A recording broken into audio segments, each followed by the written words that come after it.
Good evening, everyone. Ayasoma has told me to not act like a TV announcer today, so I will speak in a monotone. Hello, everyone. Hello, Elaine. Hello, AP. Hello, Stacy.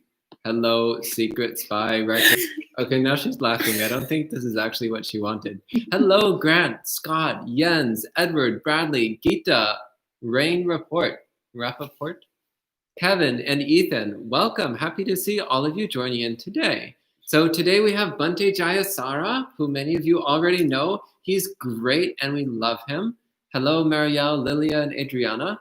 And so today Bhante Jay will be leading the Dharma session that we're having. So we'll start with chanting the Ratana Sutta as usual. And then after that, we'll do some and then have a Dhamma talk.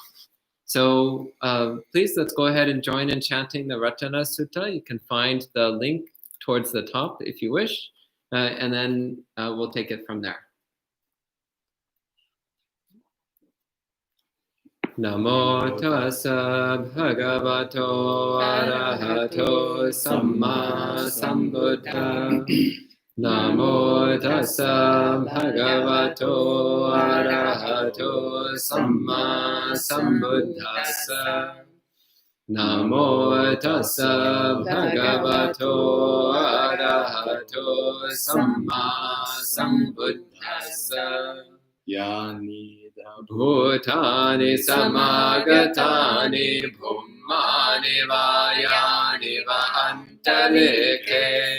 Sabbe bhuta sumana bhavantu atopi sakacha sunantu bhasitam.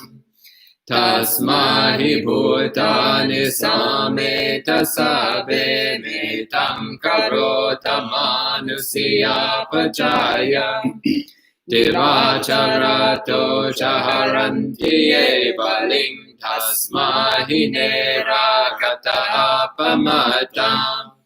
Yan kinchivitam nitavahuram vasage suvayam ratanam panitam.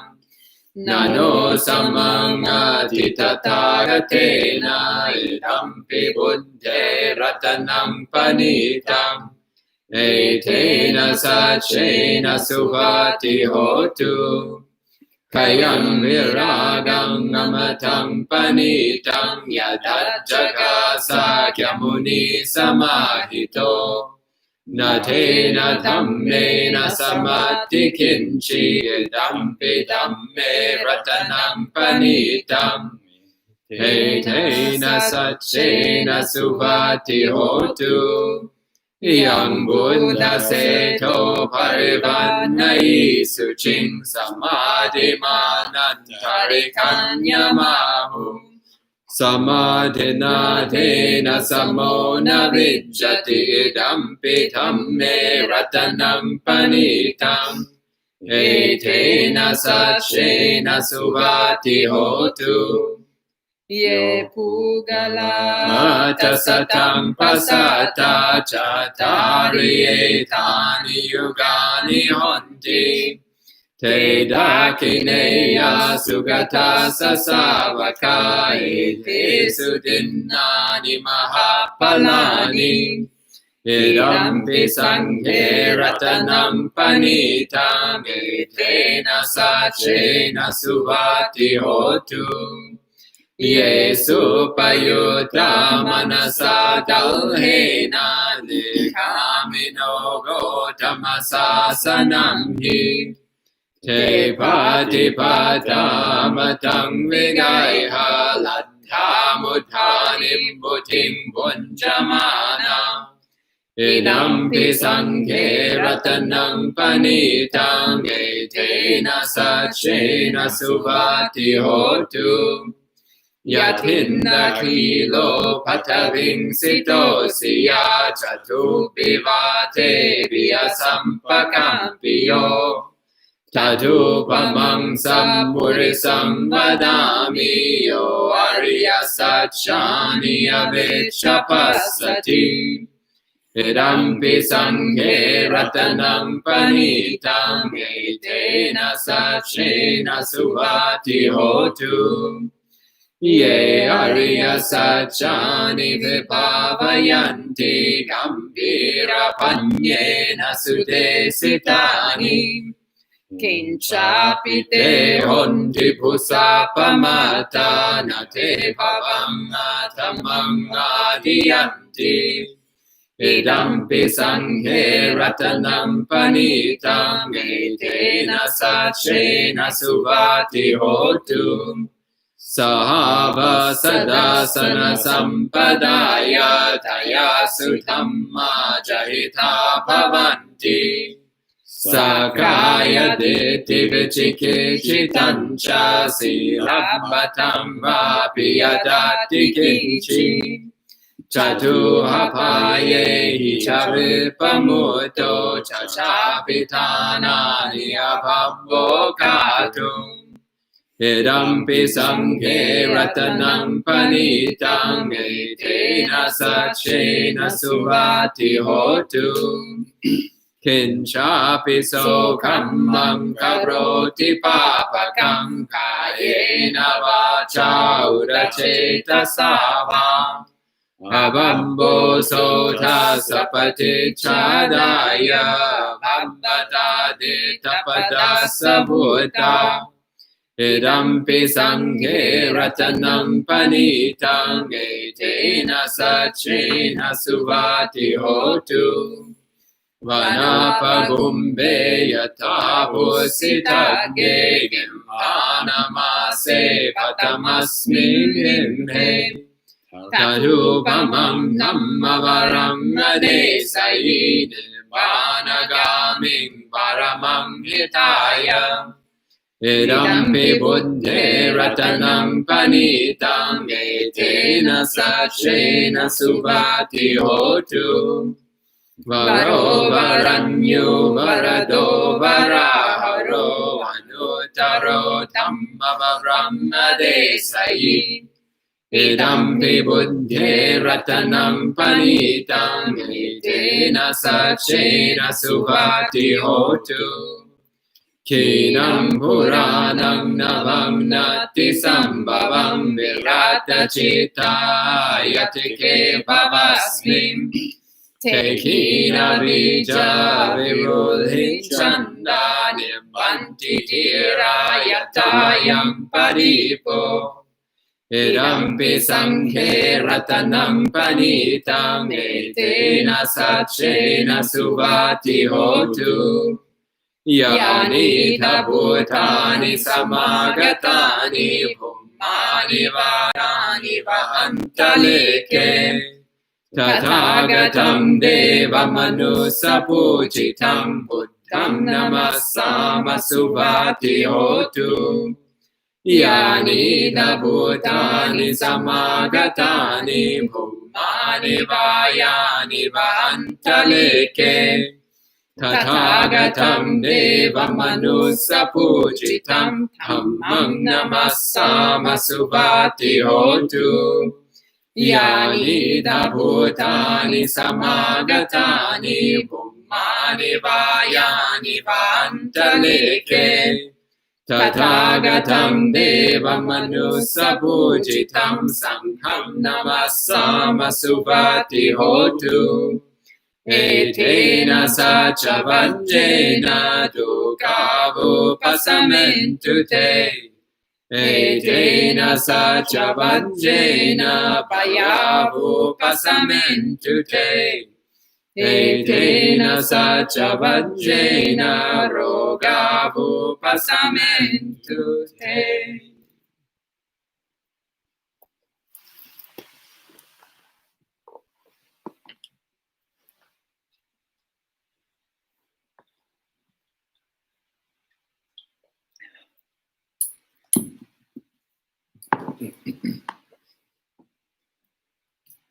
Let's begin our setup to sit for a time.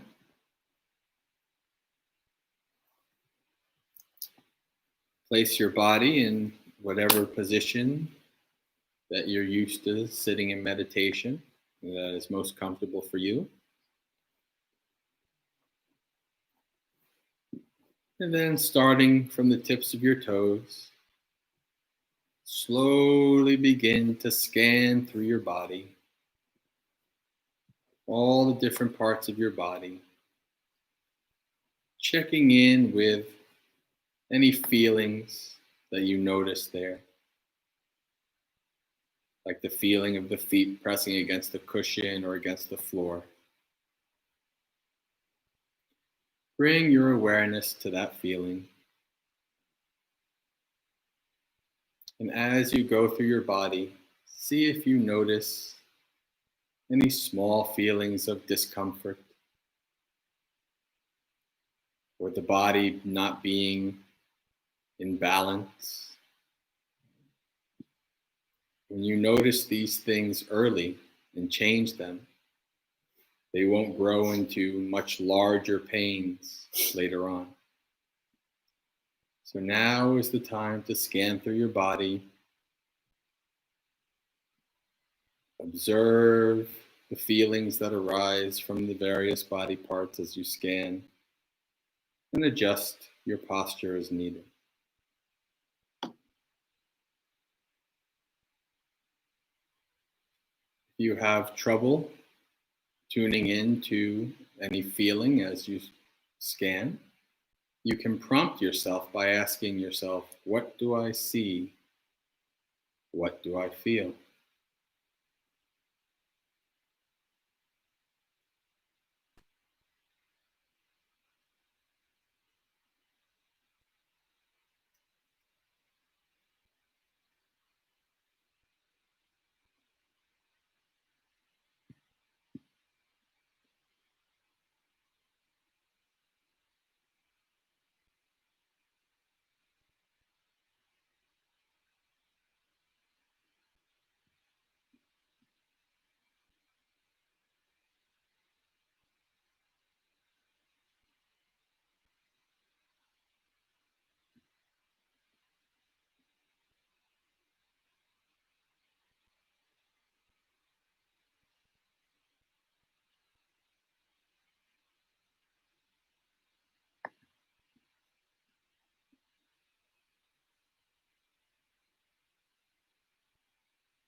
Whenever you're done scanning through your body, take 3 deep breaths.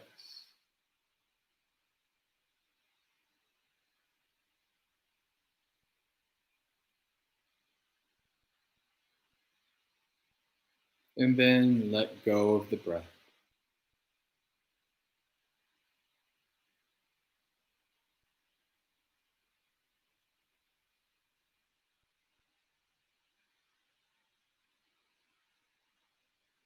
From here on in, we do not wish to manipulate or control the breath in any way. We simply wish to observe it, to investigate it.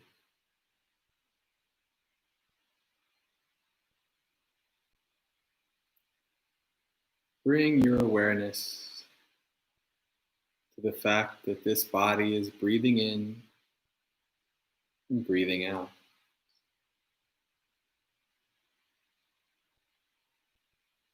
This body has been breathing continuously from the moment you were born, and will continue to do so until the second you die. It does not need you to do its job.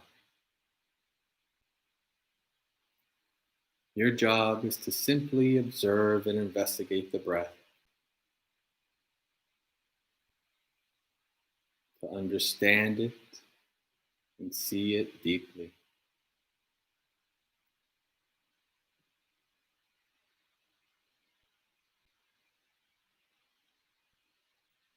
You may feel the breath most prominently at the tips of your nose,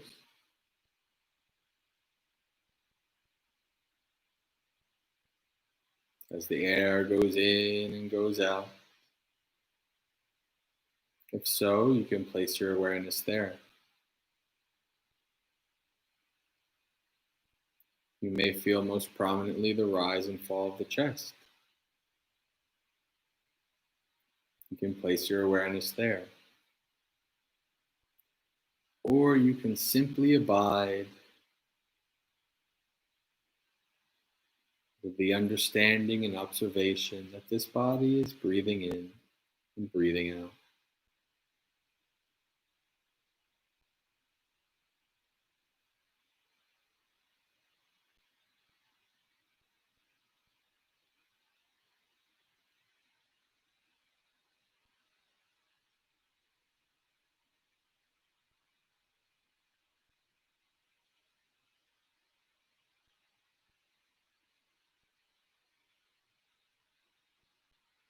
Friends, we come to this meditation with many responsibilities and burdens, many fears and worries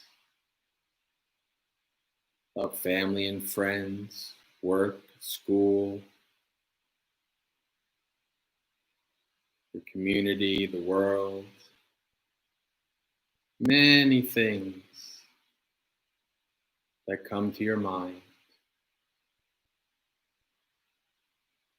For the time of this meditation, let us create a safe harbor of peace and tranquility in our mind, and practice laying down our burdens.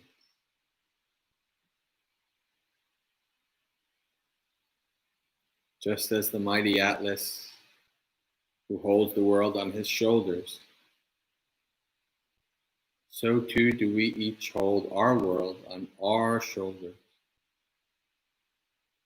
A heavy burden.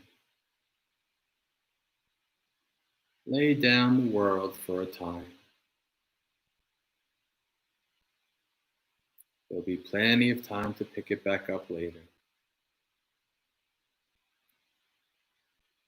But for now, let's take a break and follow the breath.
As you follow your breath, your mind will get distracted. It will get bored. It will fly away across the country or the world or the universe. It will want to go somewhere else. This is normal. You did not fail as a meditator or do anything wrong. This is simply the mind showing you how it works, showing you its craving. Whenever you get distracted, no need to worry or have any judgment. Simply acknowledge that you've been distracted. You've been taken away from your breath.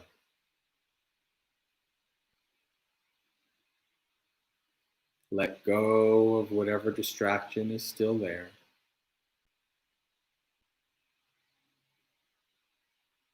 And return to the breath.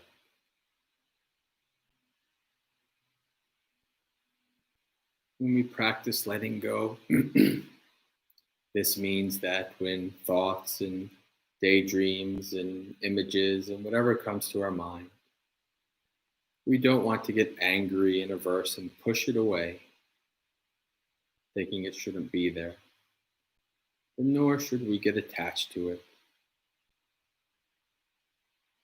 and propagate more daydreaming and thoughts. We simply want to give whatever has arisen and distracted you no energy. Let it be as it is in your mind.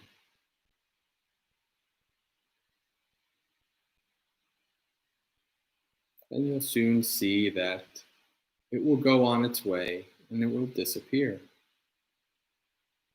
to be replaced by other thoughts.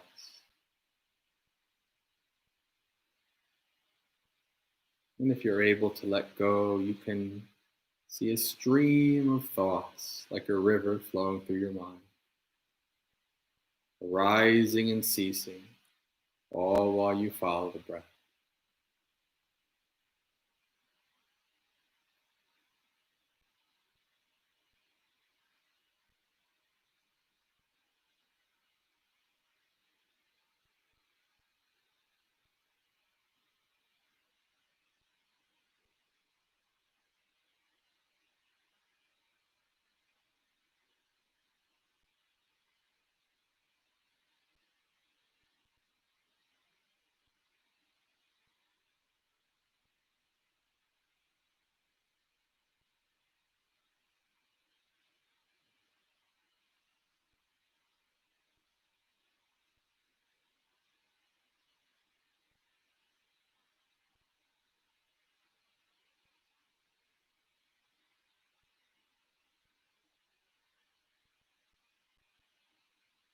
Acknowledge, let go, and return over and over.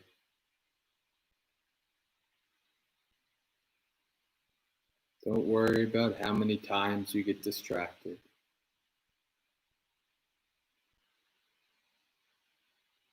Just let go and return, gently coming back to the breath every time. Breath is your home. You always want to return to it.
Every once in a while, check in with the state of your mind. Is your mind becoming more calm and tranquil or not? As your mind becomes more calm and tranquil, you may begin to see more characteristics of the breath. You may start to see that sometimes the breath is long and deep, sometimes short and shallow.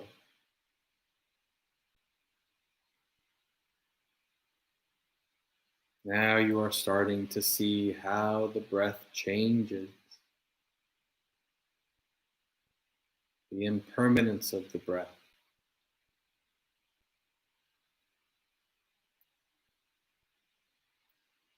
Try to observe how the breath changes in this way as you watch it go in and out.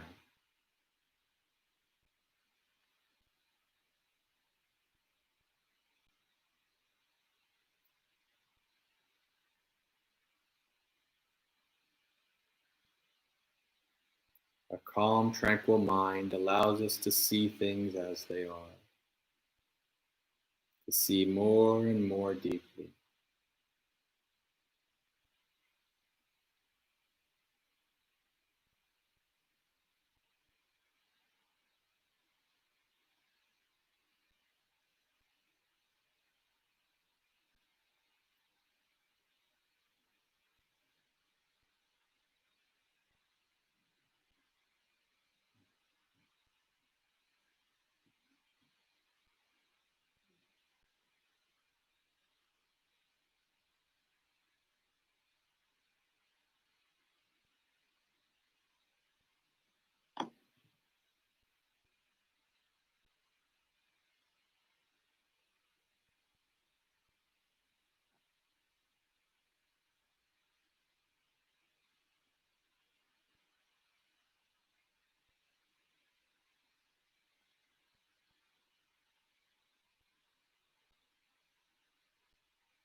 As you check in with your mind and it starts to become even more tranquil and peaceful, you may begin to notice the full cycle of the breath. The body breathes in. There's a pause, and the lungs are full of air. The body breathes out. There's a pause, and the lungs are empty of air. See if you can follow and investigate the full cycle of the breath.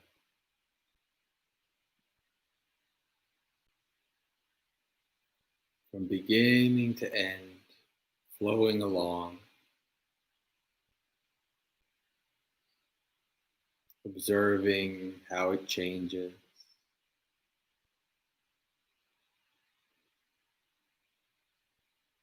Stay with the breath to allow your mind to become more calm, tranquil and unified.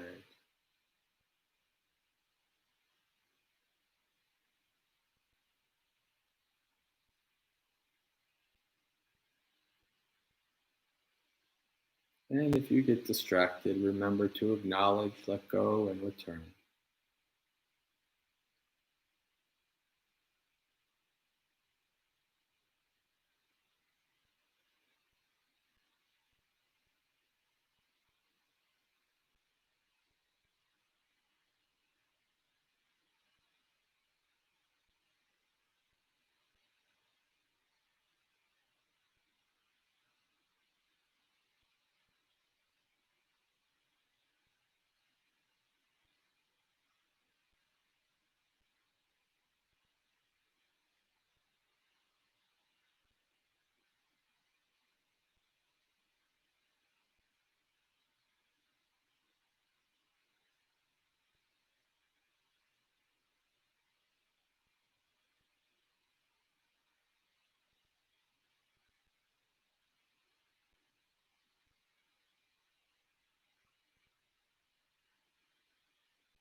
This one.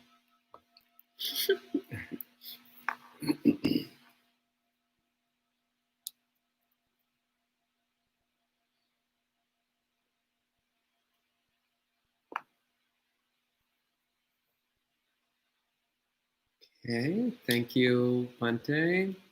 And hello to a few more people checking in. Hello, Maya, Rich, Melinda, Stacy, and Jen. Happy to see you joining in as well. So at this time, we'll invite Bhante Jay to give a talk about the second aspect of the Noble Eightfold Path, which is right attitude. Namo tassa bhagavato arahato samma sambuddhassa. Namo tassa bhagavato arahato samma sambuddhassa. Namo tassa bhagavato arahato samma sambuddhassa. So I'll talk a little bit about samma sankappo, right attitude, right intention, right thought, all various ways that it's been translated. Buddha gives three aspects of samma sankappo. First one is nekkhamma sankappo. Nekkhamma is usually translated as renunciation, although in our modern vernacular, when we, especially like Western Buddhists, when we think of renunciation, that word means monasticism, right? So, but really what this means is letting go, giving up. So what you're practicing is letting go. And as I often say, the beginning of the Buddhist path is letting go. The middle of the Buddhist path is letting go. The end of the Buddhist path is letting go. In the beginning, you practice dana, generosity, right? That's the first beginnings of letting go. Giving of yourself in some way, money, time, effort, whatever, with no expectations in return, right? And then when we practice our meditation, we're letting go of all the stuff in our mind and unifying with our object, right? To develop samadhi and to develop wisdom. And then in the end, we let go of everything. Or we let go of our suffering.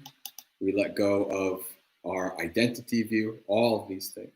So the beginning, the middle, and the end is letting go. That's why it's very important to develop this thought, intention, mind state of letting go, right? The next is avyapada, and that is ill will, right? So these are thoughts of goodwill. Vyapada is ill will, avyapada is goodwill. So we develop what? Metta. Instead of ill will and aversion, we develop metta. And then last is avihingsa, which means non-harming. Right? The Buddha says, one dwells with rod laying down, compassionate for all beings. It means we do not want to harm any beings, right? We want to develop a mind state of non-harming. So these three things, right?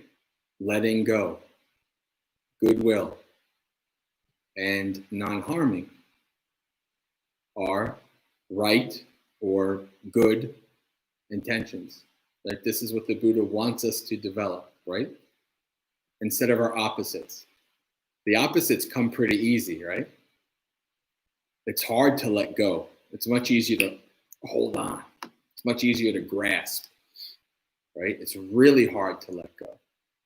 Even of little things. How many of us have so many things that we've collected over the years in our houses, even as monks? Like I lived at Bhavana for almost 5 years.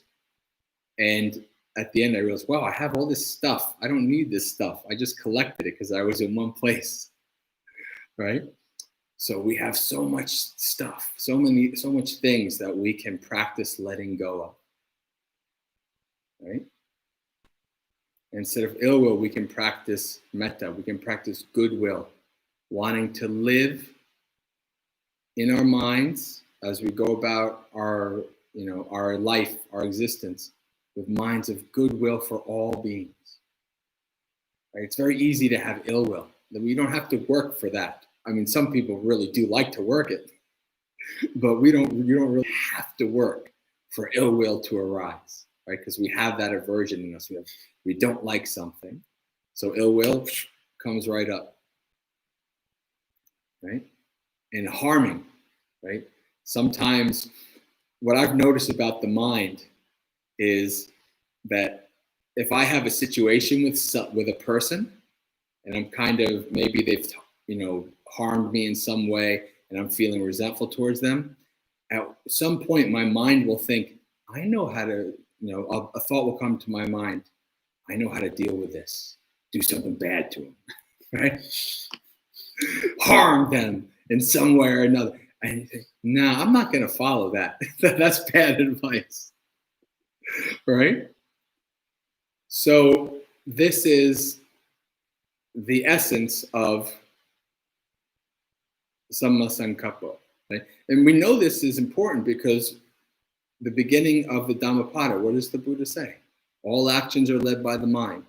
Mind is their master, mind is their maker.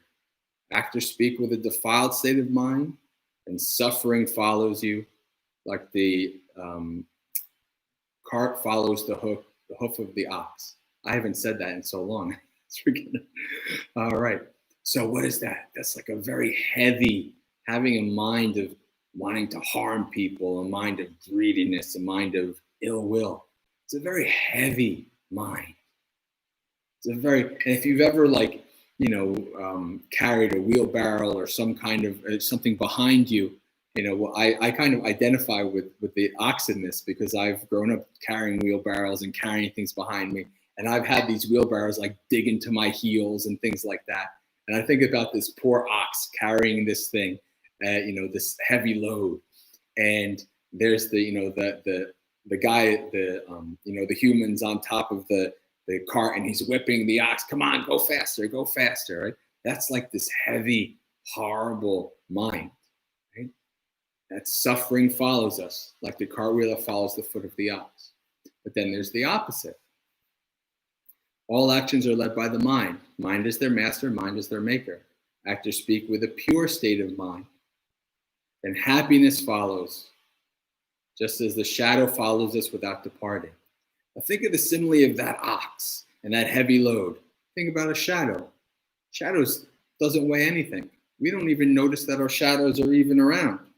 I might have a shadow somewhere, I don't know, but we don't pay attention to our shadow, right? It's a very light, peaceful, happy mind, right? A mind of letting go, a mind of metta, of goodwill, right? Of friendliness for all beings, a mind of harmlessness. That's a very beautiful, very nice, light mind. And if you ever get the chance to see that switch, like I've been able to have the mind just like, I want to kill this person. And then I was like, metta, and I was working on my mind and trying to let that go. And then one time it did. And it within not even a minute, I watched my mind change. And it was like I was free from prison. I was like, oh, this is so much nicer, right? So it behooves us, right, not only for ourselves, but for others, to develop these mind states, right? Because if you're greedy and ill will and thoughts of harming and all these things, that doesn't help the people around you either. It harms you and others, right? And so the Buddha always wants us that we practice for ourselves and others, right? So that's very important. Now, how do we identify and work with these mind states? And this is where I bring in a sutta, Majjhima Nikaya number 19. So it's Dvaita Vitakka, which is two kinds of thoughts. And the first time I ever saw this sutta, I was so amazed at the practicality of it. This is what I love. These are the kind of suttas I really love in the in the Nikayas, where the Buddha gives us a straightforward, practical training, right? And so in this, the Buddha starts out that when he was practicing, when he was still a bodhisattva, this was before he was a Buddha, he made the decision. He says, why don't I split my thoughts into two categories? On one side, what? Thoughts of greed, ill will, and harmfulness. On the other side, thoughts of letting go, thoughts of metta, thoughts of harmlessness. Right? So that's the first thing. Right? You are identifying, you're discriminating these thoughts. These thoughts are this, these thoughts are that. Right? And then the Buddha continues. He says, when I was meditating, when I was abiding, keen, ardent, and resolute, thoughts of ill will, thoughts of greediness, thoughts of harmfulness came to my mind. And then I reflected. Are these thoughts for my benefit and the benefit of others and the benefit of both? Or will these thoughts lead to my harm, the harm of others and the harm of both? And the Buddha says, when I recognize that these thoughts will lead to my harm, the harm of others and the harm of both, the thoughts subsided. right? And that's a very interesting thing. This is, in my own experience, this is, I can't vouch for everybody else's experience, but from what I've seen in the practice, 9 times out of 10, when you acknowledge and you recognize thoughts like this, they do disappear. And I think this is reflected in a lot of these stories in the Therigatha, the stories of the bhikkhunis and the bhikkhus, right? There's, they're meditating well, and Mara comes. And he tries to trick them in some way. He tries to fool them. He tries to get them angry. He tries to get them to enjoy sensual pleasures or whatever, right?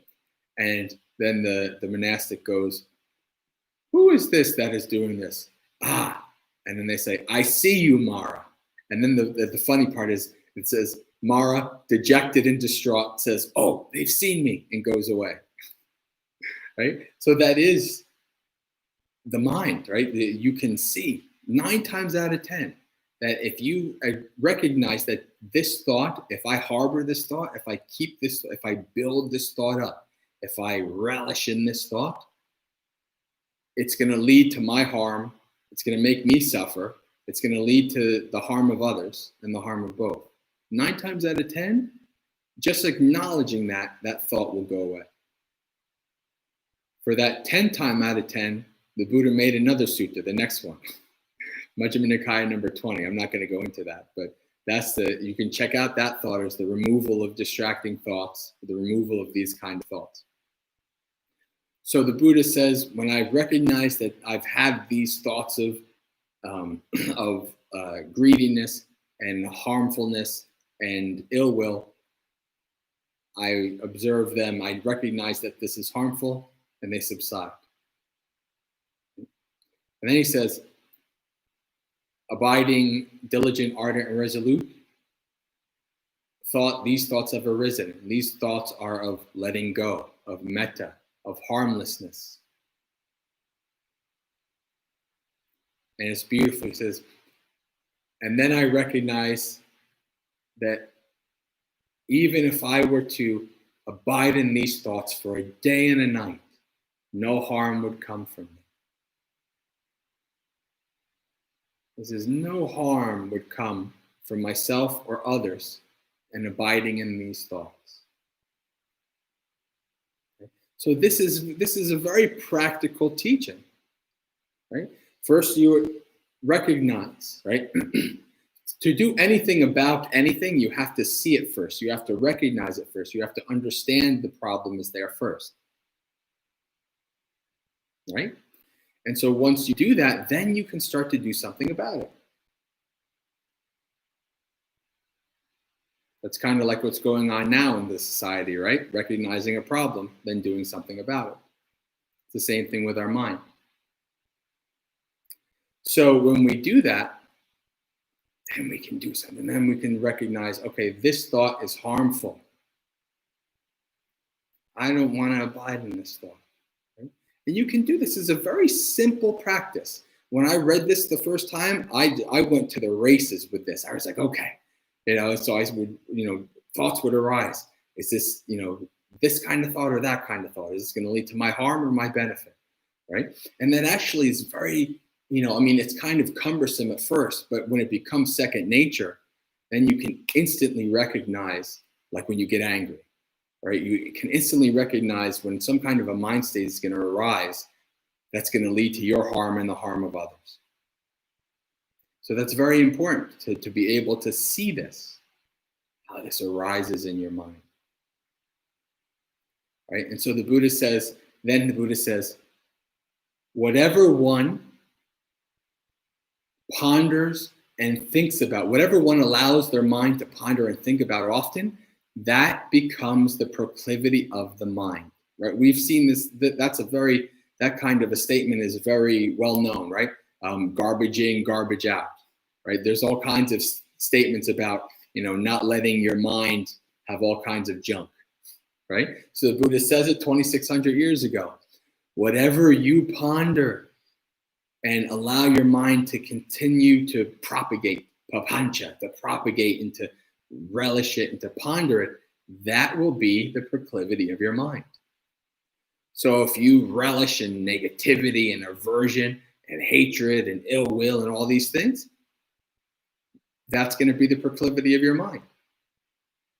If you relish, if you practice letting go, right? If you practice metta, if you practice non-harming, right? If you train your mind to be that way, then that will be the proclivity of your mind. That's very powerful, isn't it? Right? What Buddha is telling us is we have the ability to change our minds. We have the ability, we are not stuck, right? We are not powerless. We have the ability to change. That's a very positive message, right? I always have to point out the positive messages of the Buddha, because some people just think the Buddhist message is always negative and it's nihilistic and negative and all these kind of things, right? All Buddha ever talks about is suffering, right? But that's not, when you read the suttas, when you understand, that's not what the Buddha just talks about.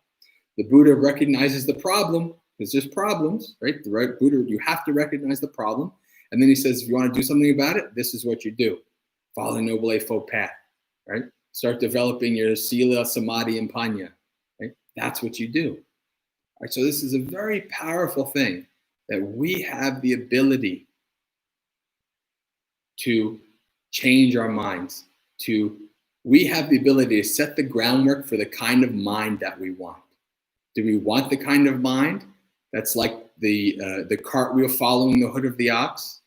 Or do we want the kind of mind that is like the shadow, right? Very light and peaceful and wonderful?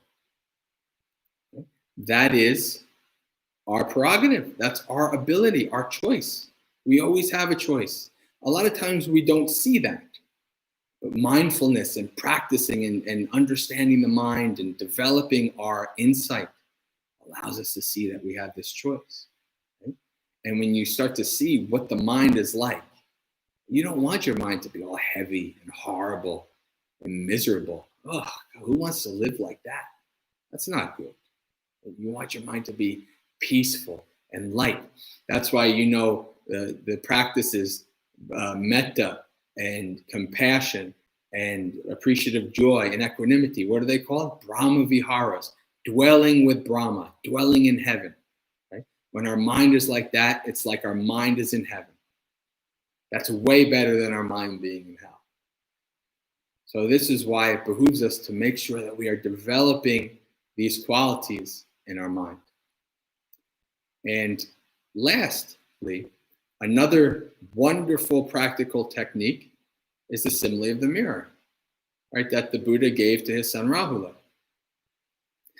Because he says, Rahula, before you perform an action, a thought, word, or a deed, reflect. Will this lead to my harm and the harm of others and the harm of both? Or my benefit and the benefit of others and the benefit of both? If it leads to your harm and the others' harm and of both, don't do it. If it leads to benefit, then go ahead. But we're not over yet. The job of mindfulness isn't over. While you are performing an action, because we can initiate a lot of actions with good intentions and out of compassion, and we want to do something good. But we're not perfect beings. We're not arhats. So we don't always know what is the best course of action. But we do our best, right? So while you're doing an action, the Buddha says to Rahula, is this action I'm performing? Is this thought? Is this speech I'm performing? Is this beneficial to myself and others and to both? Or harmful to myself and others or to both? Right? I know Bhante Sudaso doesn't like when I say this, but I always bring up the old saying, the road to hell is paved with good intentions. And that is not literally true in Buddhism, obviously, but at least it is figuratively true, so that we understand that our actions have consequences, even if we have very good, compassionate intentions for it. Right? So the Buddha says having good intentions is not good enough. you also have to have wisdom, right? To be able to know what is the right thing to do and when to do it and all these kind of things, right? That's very important. So before we do something, we reflect. While we do something, we reflect. After we do something, we reflect. We reflect all the time. If you practice reflecting all the time, it becomes second nature. So this is two very practical teachings by the Buddha, very practical techniques that you can put into practice right now today, right? You know, this is something, it's not something that you need to try to figure out and be confused about and ask a ton of questions. It's really straightforward. It's really practical. Buddha says, this is how you practice. So now you practice. That's Majjhima Nikaya number 19. The simile of the mirror is also in Majjhima Nikaya too, I think. 50 or 60, somewhere around there. I'm sorry, I don't know the numbers. But if you just type in like Buddha's simile of the mirror, you'll find it. But it's pretty simple, right? We reflect before, during, and after. So this is what we want to do when we practice, develop Samma Sankappo, wonderful, beautiful, calm, peaceful mind and thoughts that are beneficial to ourselves and others. All right, I think that's about it. Now we can go to questions. Well, thank you very much, Bhante Jay, for that lovely Dhamma talk. Do you want to take closer? At this time, if anybody has any questions or comments, please go ahead and type them into the live chat, and I'll read them out for Bhante to answer.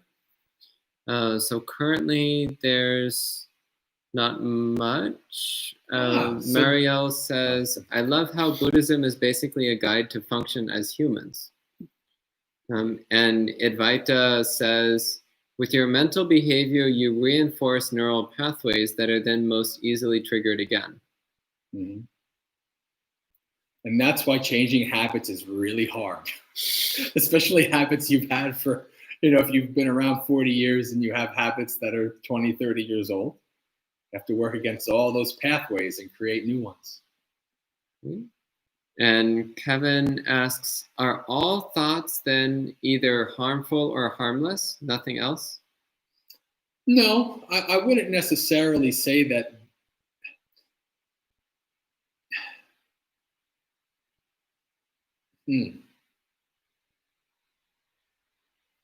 I'm not inclined to say that it is a strict duality, but there might be thoughts that are not necessarily harmful, but are also not really beneficial, right? Mm-hmm.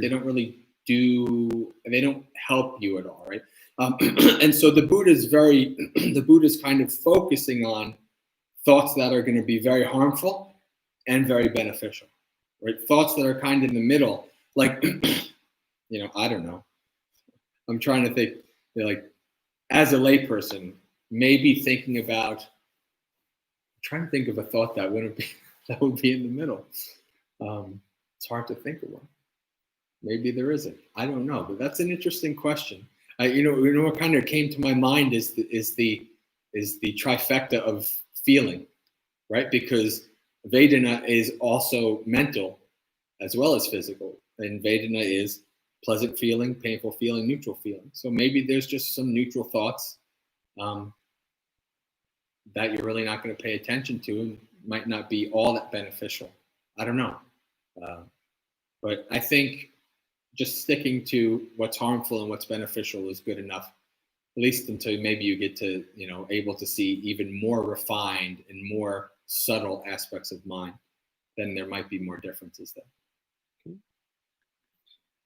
Adriana says, maybe thoughts about like work or tasks that need to get done?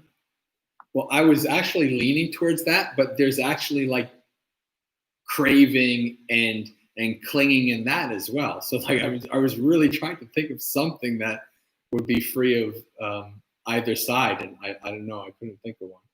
I had a couple, and then I just shot them down after. So. And Kevin says, or like, maybe I'll have a sandwich for lunch. Yeah, there's some craving in there, though. do you need a sandwich for lunch, right? But that's like, I think I want a sandwich for lunch. There's some craving in there, you know, and that's why being a monk is fun with food, because you can be like, I want a Big Mac for lunch, but then you're gonna get, I don't know, beans and rice, right? So like, you know, you set yourself up for all kinds of, you realize you're craving, right? I want this. It's craving. So, yeah.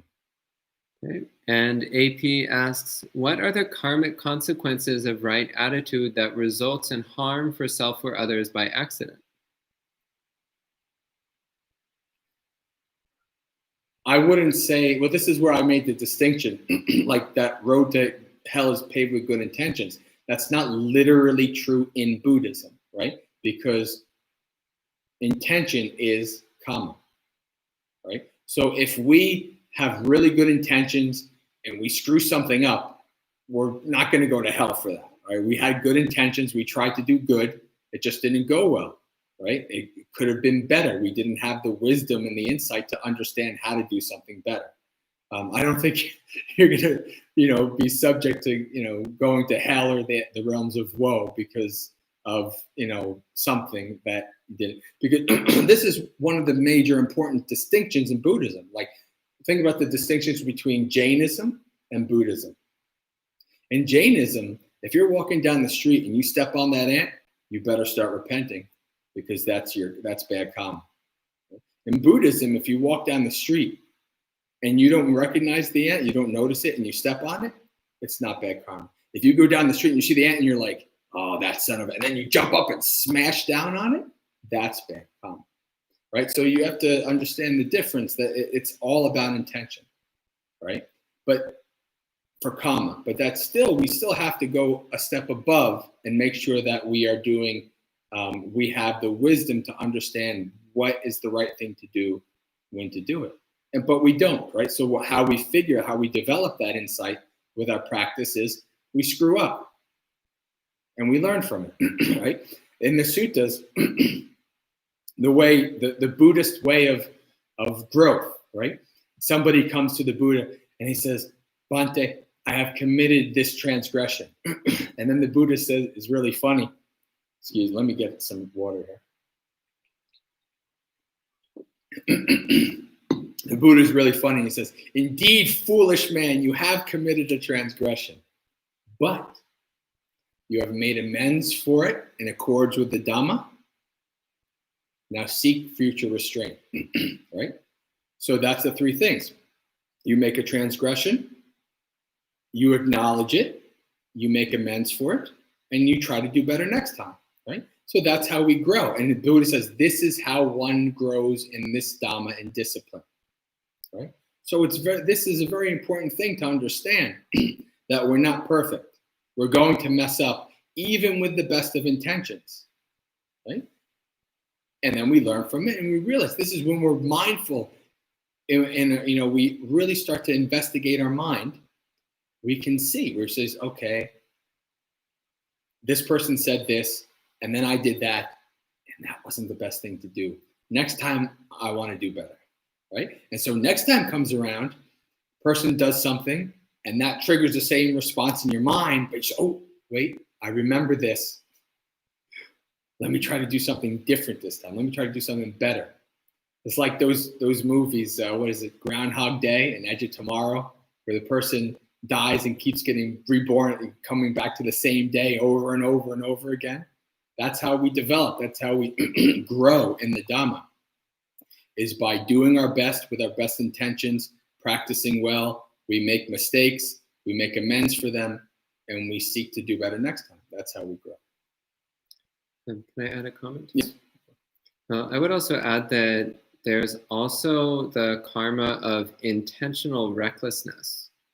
So for example, if you're driving 95 miles per hour through a residential zone, you're not trying to hurt anyone, but you're intentionally being reckless. And if you hit a child who's crossing the street, you would still be considered to be blameworthy for that. Even though you weren't trying to hit the child, you were intentionally doing something reckless that could cause harm. So that's what I would say to look for on a more subtle layer. Are we intentionally being reckless in what we're doing?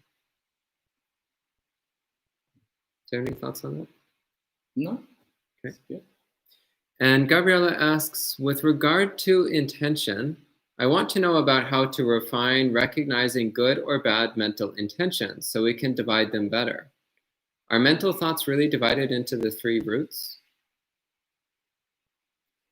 One of my insights into this is the difference between an impulse and an intention. Like, we will have an impulse, a thought, or like if you're a visual person like me, I'll have an image of me doing something, right? In the past, I would have mistaken that as my intention, and I would have just went through with it. I was like, this is me, this is what I'm good. No, there's not even any thought. There's no mindfulness. There's no insight there.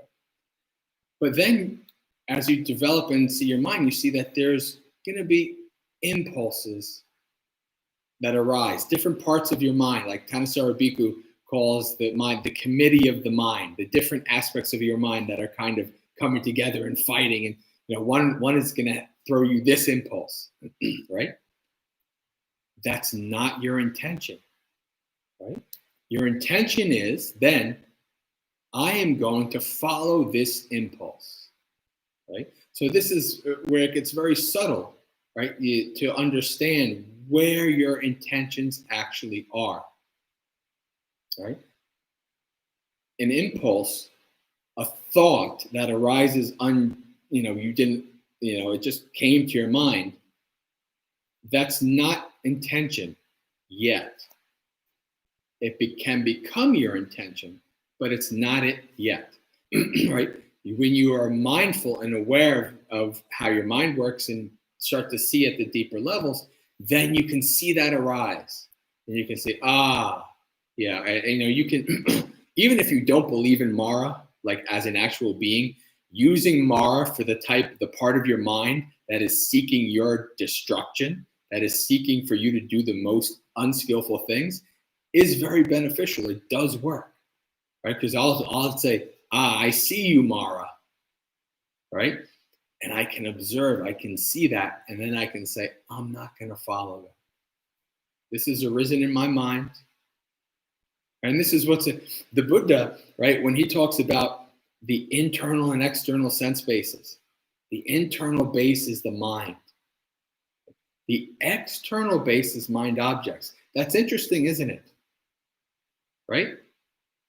So if you think about the I is the internal, forms are the external, right?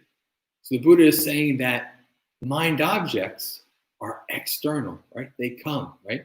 So you don't have to identify with them. We normally do, but as you practice and you develop, you start to see, oh wait, I don't have to identify with this, right?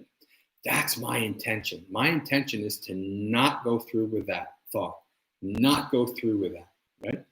Most of you, those of you who've heard me enough, you've heard this story, a funny story I love to say all the time. And I usually talk about this when I talk about not self, but it's prevalent, it fits here as well. Years ago, when I was a layperson attending retreats at Bhavana, and I was at a metta retreat, and Bhante Silananda was doing the retreat. And I don't like guided meditations. For some reason, aversion arises in my mind during guided meditations. That's something I've noticed about myself. But so I'm trying to be blissed out for all beings. I'm sending out my metta. And here's Bhante Silananda going, may all beings be well, happy and peaceful. I started to notice, like, my mind is starting to get averse. I'm like, I'm trying to have blissed out metta for all beings. What are you doing? And I'm having aversion arise in my mind. And then, keep in mind, I said, I'm a visual person. I often more see visions than I hear like words in my mind. And so I'm doing this and I'm getting agitated. And all of a sudden, right? Remember what I said before about the mind thinks of a way to get rid of something. I have a vision in my mind of me getting up in the middle of the hall, going up to Bhante Sila on the asana and punching him in the face. This arises, and here I am amidst 30 other lay people. We're at a retreat. Bhante Silananda is teaching us Dhamma so wonderfully. I have so much metta for Bhante Silananda, which has also made it. But you know what happened? I had been practicing for years by then. I started to understand the mind. A normal person, what would you think? Oh my God, I'm going to hell. I can't believe I thought about punching out a monk. My reaction was I had to literally stop myself from bawling out, laughing out loud in the middle of a guided meditation in the retreat, right?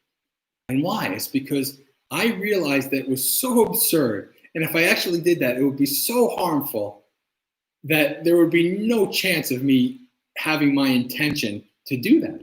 That's so silly. Why would I do that? Right? It was so funny and so absurd and so harmful. Why would I even bother doing that? So what was my intention? My intention was, this is silly. And then years later, I still remember it and I still have so much fun with it that I love to talk about when we talk about these kind of things. Because it's such an absurd thing, isn't it? Right? So that's, I guess some reflections I can give on understanding intention. I do also believe I'm not quite there yet. This is kind of the beta version. This is cutting edge of my insight, as it were. But the cutting edge is, I do believe there's very subtle, maybe even possibly subconscious intentions that I'm not aware of. Right? I don't have the wisdom to see them yet. I've kind of seen little peaks, like something peeking out. I've seen that, but I have not been able to see that long enough to really have wisdom in it. So you don't know how deep. Well, I mean, I don't know. Obviously, Buddhas and extremely advanced practitioners, the Arya Sangha, they know, but I don't know yet how deep it goes. But you see very subtle, forms of intention that you're not even aware of. Okay, and next question, Angela asks, would you say right attitude is more a change of perspective? I would say that perspective is part of right attitude because sometimes you do need to change your perspective, your views on something, right? So like to develop metta, to develop letting go, you have to change your perspective on things, right? But the perspective can change with our insight as we develop our insight.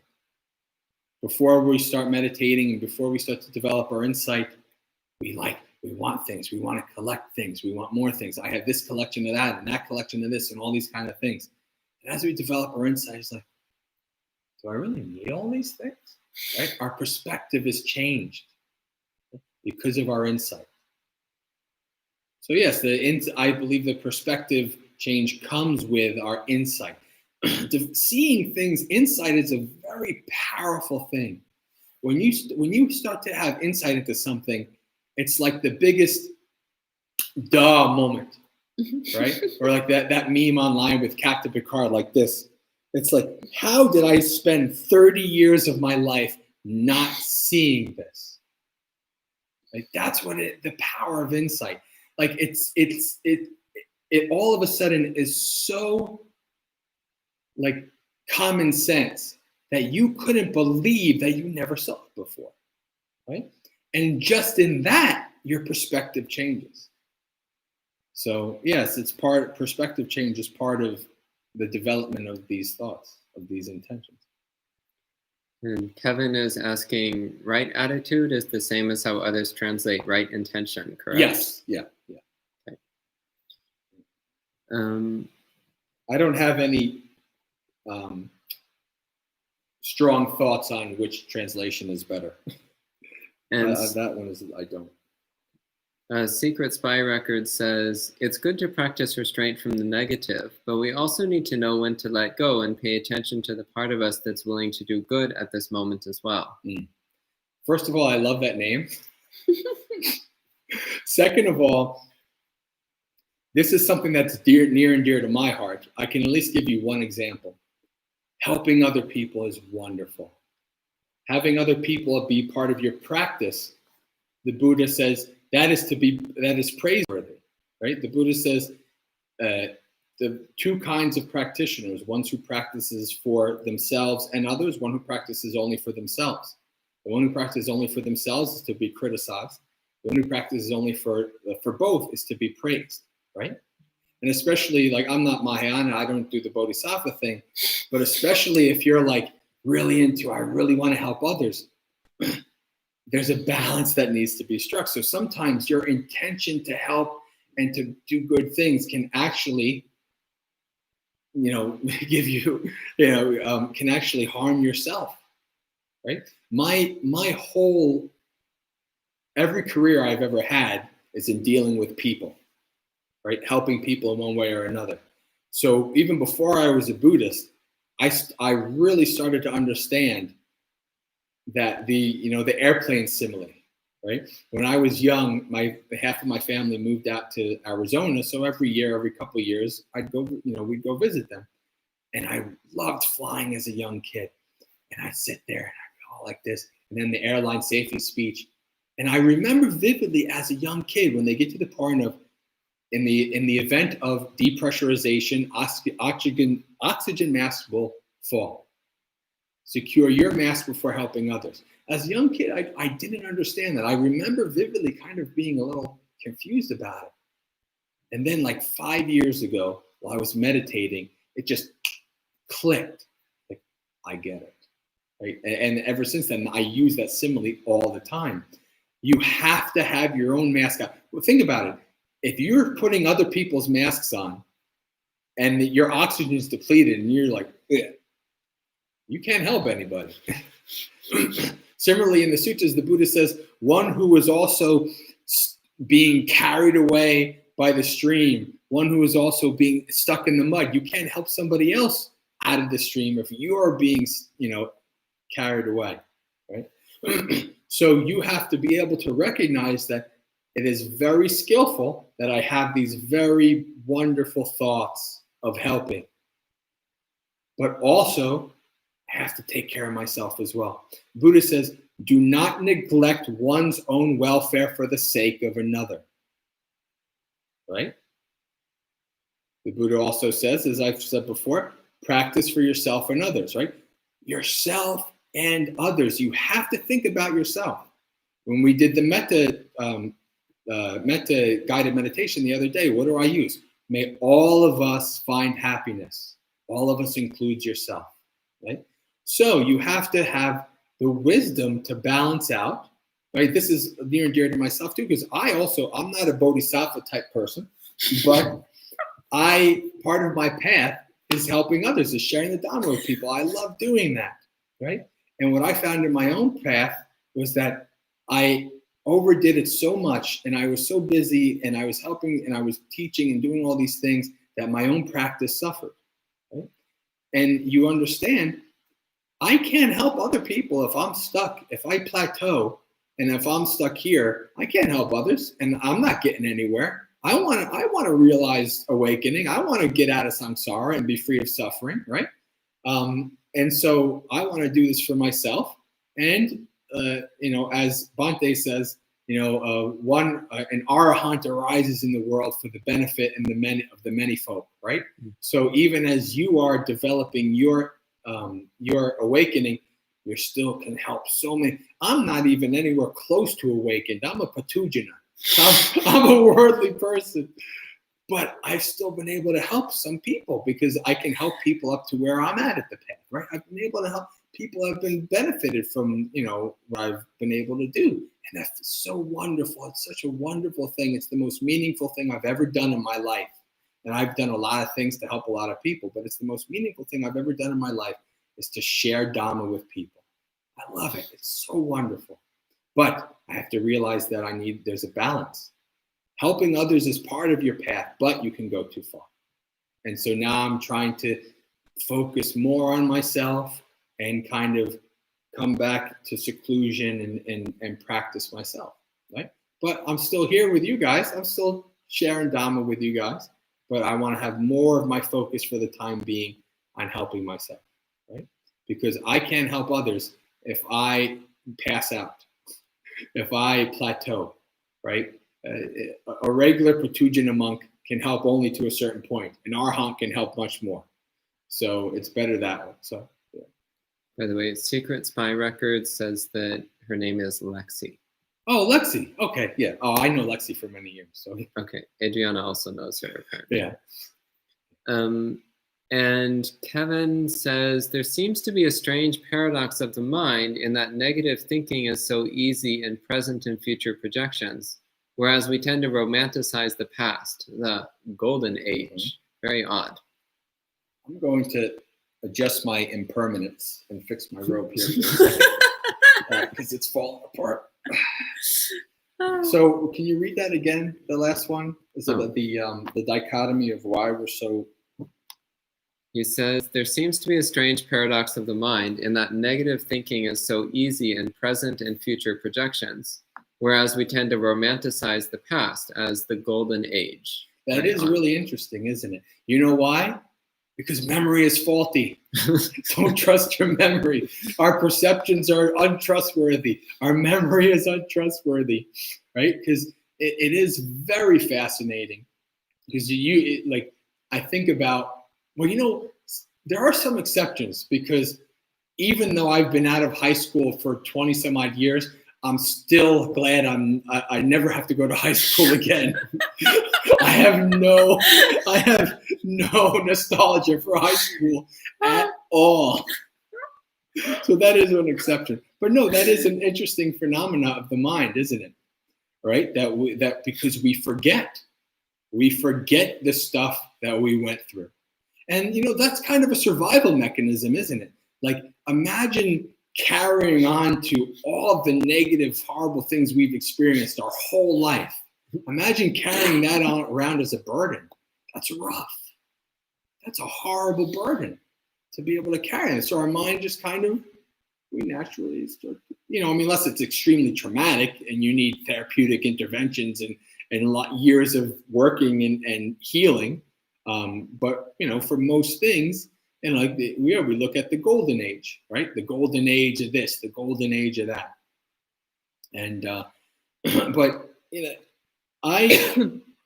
being my major in college was anthropology, and I love all these kind of things. I really enjoy evolutionary psychology, and I found evolutionary psychology to really help in my understanding of some of these things. Because what is it? It's understanding the human. So there's a reason why we tend to think negative. It's because positive things will not kill us. Right? Saber-toothed tigers will kill us. Right? Something positive will not kill us. So we got to think about our ancestors 30, 40, 50,000 years ago, where everything was survival all the time, right? Positive things we don't have to think about. They're not going to harm us. Negative things can kill us in our sleep, can kill us while we're hunting, can kill us while we're gathering, can kill us. We could be by the fire and then we're dead, right? So all kinds of, we're trained. And that's why in our modern society, people know this. The news media knows this. Facebook knows this. They know that you're going to be attracted to the negative. They know that they're going to be able to trigger you. And so that's what they show you, all these things, right? Or you watch the news. Like I remember watching the news when I was younger, and it was 29 minutes. Now this is the local news, so the half-hour news. 29 minutes of this person died, and this happened, and then there was this war, and this person was shot, and and then last minute, this person did something really good for society, right? So 29 minutes of war and destruction and killing and horrible, and 1 minute of good deeds, right? Because they know if it's all this person, everything is good, and this person did this. nobody's gonna tune in. Why would they tune in? So that's an interesting thing that we can recognize in our mind, right? That we recognize my mind is always going towards the negative, always worries, always worries, always worries. And so we can counteract that. We can reflect on this. Yes, this something bad may happen, but it might not.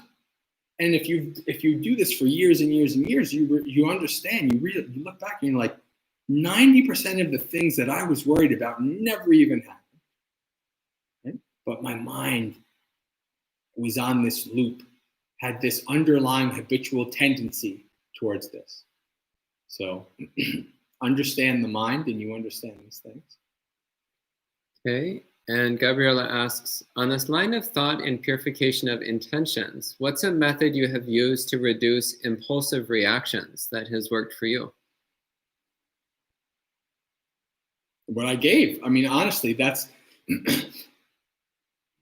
impulsive. What does it mean that somebody is impulsive, right? This fits in perfectly with what I said before. An impulse arises. A practitioner or somebody who begins to understand and see the mind, you realize this is just an impulse. I don't have to follow this, right? Impulsive person is, it arises and they do it. Let's be impulsive. Let's do whatever comes up to mind, right? That's impulsive. So what do we need to do? We need to create a break between the impulse and our action. How do we do that? With mindfulness, with reflecting on what's going on in our mind. Developing our mind that we can, when an impulse arises, then we have the time to say, is this going to be for my benefit and the benefit of others, or my harm and the harm of others?